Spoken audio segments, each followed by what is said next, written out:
El tercer elemento relativo a la existencia del contrato está determinado por la causa. La causa debe ser lícita, no contraria a la ley, al orden público ni a las buenas costumbres. ¿Cómo podemos ver representada la causa en un contrato?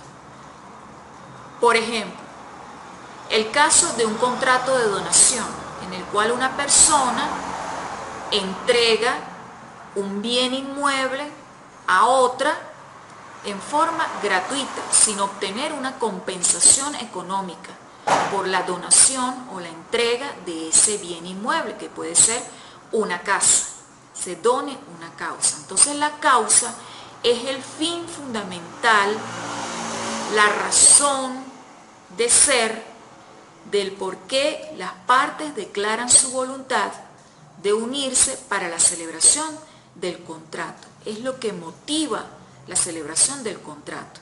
Y en el caso de la donación sería la entrega de una casa, de un bien inmueble, sin obtener una compensación económica.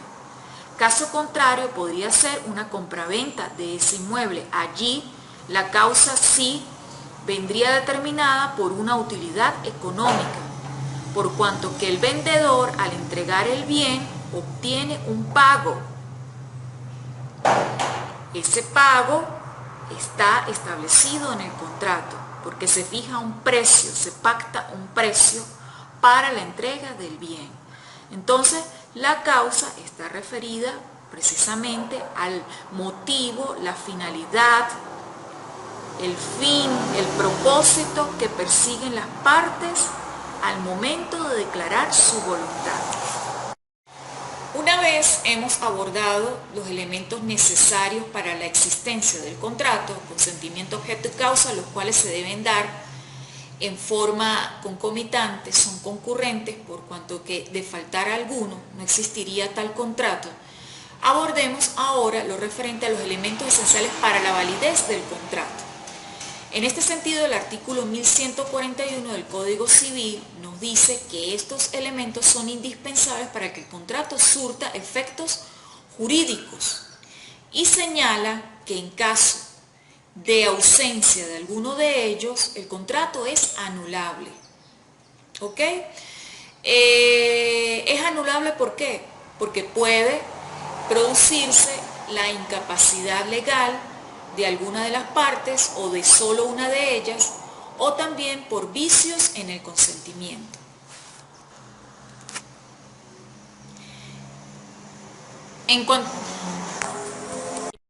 Hablemos sobre la incapacidad legal de las partes. El artículo 1183 nos dice que son incapaces para celebrar contrato las personas menores de edad, los entredichos, los inhábiles y cualquier otra persona que la ley le prohíba la celebración de contratos. En este sentido, como pueden ver en la lámina, tenemos en primer lugar que el artículo 18 establece una limitación. ¿Por qué? Porque nos dice que solo las personas cuando han adquirido la mayoría de edad pueden celebrar contratos, quedan plenamente facultadas para realizar cualquier acto de la vida civil. En el caso de los inhábiles, que son aquellas personas que adolecen de un defecto intelectual leve, tampoco pueden celebrar contratos. El sordomudo o el ciego tampoco, como regla general, pueden llevar a cabo contratos de acuerdo a lo que establece este artículo 1183. El pródigo, aquella persona que de manera disipada dispone de sus bienes, causando la bancarrota o administrando debido a una mala administración o mal manejo de dichos bienes. Y los entredichos, dentro de los cuales destacan las personas mayores de edad y los menores de edad emancipados que adolecen de un defecto intelectual grave que les imposibilita proveer a sus propios intereses.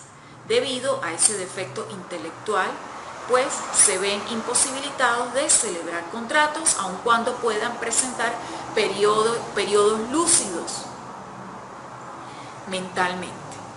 Entonces, como pueden ver, en la lámina se señalan los casos de aquellas personas que, por regla general, repito, no pueden celebrar contratos. Ahora bien, procedamos a hablar sobre los vicios del consentimiento. Deben recordar que el consentimiento debe manifestarse en forma espontánea, no puede estar sujeto a presiones exteriores que puedan afectarlo. Como un caso típico, se los expongo para que puedan entender lo que es un vicio, cuando el consentimiento se puede ver afectado. Ahora bien, ¿cuáles son los principales vicios que puede presentar el consentimiento? En primer lugar, el error excusable, que es un falso juicio de mala fe y que está vinculado a una equivocación que pueda estar referida a una cualidad, a la cualidad de la cosa que sea materia del contrato o sobre la identidad de las personas que celebran ese contrato. Por ejemplo, supongamos que Juan va a celebrar un contrato de compraventa de un inmueble.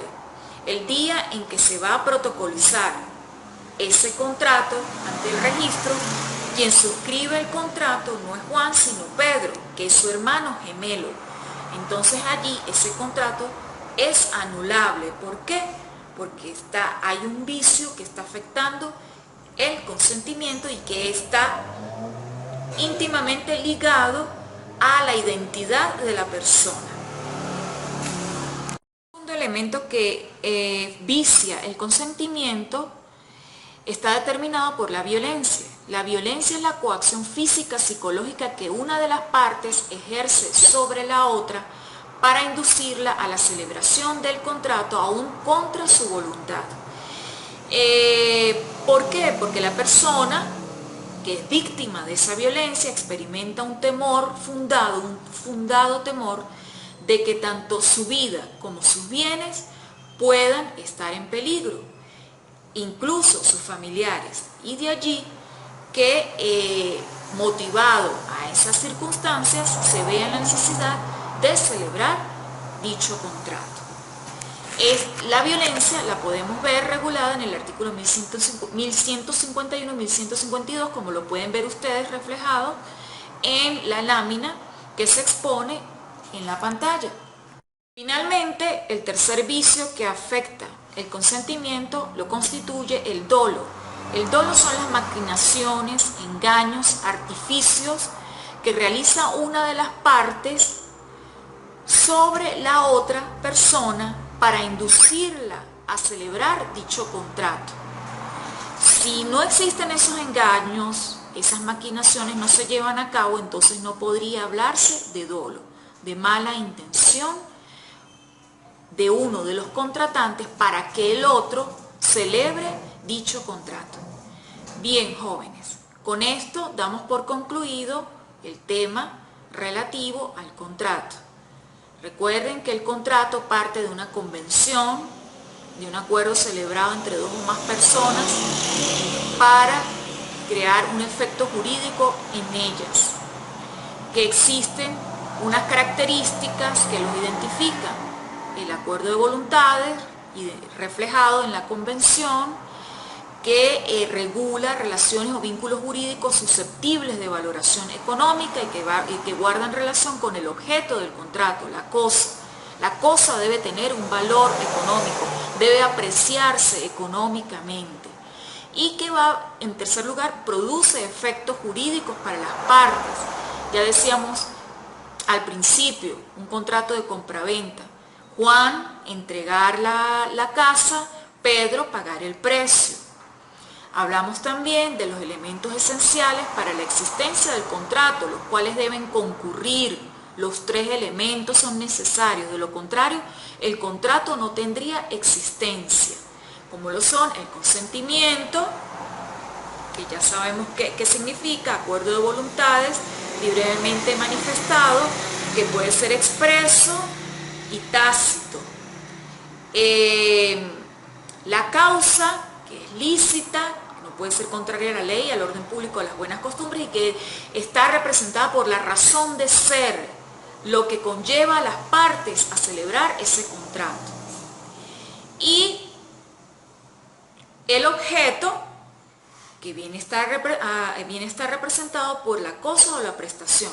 y puede ser tanto un objeto directo determinado por una conducta de dar, de hacer o de no hacer, y por un objeto indirecto determinado por la cosa material que en la conducta de dar se obliga cada una de las partes a realizar. Finalmente, los elementos esenciales para la validez del contrato. Si falta alguno de ellos, el contrato sería anulable. Recuerden que son la incapacidad, están referidos a la capacidad de las personas para celebrar el contrato, las prohibiciones que existen y los vicios que pueden alterar ese consentimiento, como lo son el error, el dolo y la violencia. Bien, jóvenes, con esto concluimos el tema. Feliz día para todos.